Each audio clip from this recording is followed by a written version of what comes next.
Steven Spielberg has directed many films, including several science fiction ones, but the only sci fi film that he both directed and wrote himself turns out to be arguably his best in the genre.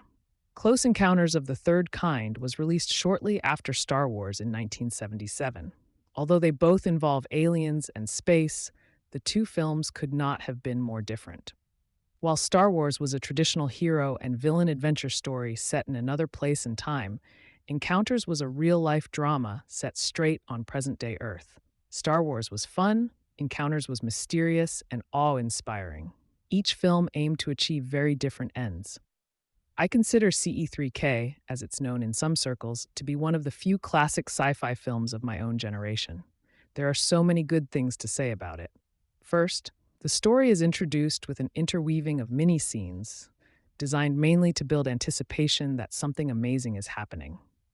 This is done very skillfully, and its novelty at the time is less appreciated today because it has been borrowed so much since. As I recall, it was the first time I saw the use of subtitled time and place data at the start of each scene as a dramatic device. The acting is quite good, especially the interactions among Roy Neary's family members.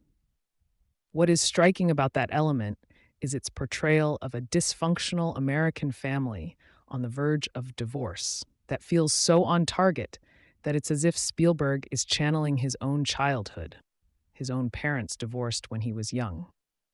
You rarely see that kind of honesty in a major film production, but I think it was more common in the 60s and 70s. There is a lot of great cinematography, both in the landscapes and in the glowing spaceships placed upon them.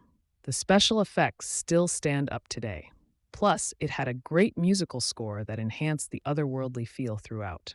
The orchestral main title beautifully captures this. And thanks to the era, there was a fantastic disco version floating around, much better than the Miko track. Close Encounters had a deeper impact on my young imagination than any other film. Even though I don't believe we've been visited by aliens, it definitely aimed to tap into that belief held by surprisingly many people. However, I was definitely caught up in the idea of the little guy caught in a big event feeling conveyed by the film. I still remember vivid dreams, inspired by scenes like the gathering of witnesses on the night highway, looking out over the city lights as they fainted out, while the alien lights in the sky escaped into the clouds above, then everything went quiet. As an LA resident, I spent many weekends admiring the city lights from the mountains, so that really resonated with me. Or the famous abduction scene, where the little boy is taken at night from a small rural house in the middle of wide open farmland. Or Dylan and Dreyfus, crazily trying to climb a mountain as military helicopters search for them overhead and dusk settles in. The film is also unique in that even though the government, in this case the United Nations, is involved in trying to keep everything from the public eye, you are allowed to follow the journey of discovery alongside the high officials. You realize they are trying to solve the same puzzle and react to it with the same wonder as anyone would, just with better resources. Initially, it seems as the characters struggle against all manner of obstacles, trying to follow their instincts, their faith, so to speak. As cheesy as that sounds, somehow the drama plays out convincingly, and I surprisingly believe that the climax, which is a revelation, is visually stunning, but not as emotionally intense as all the build-up leading to it.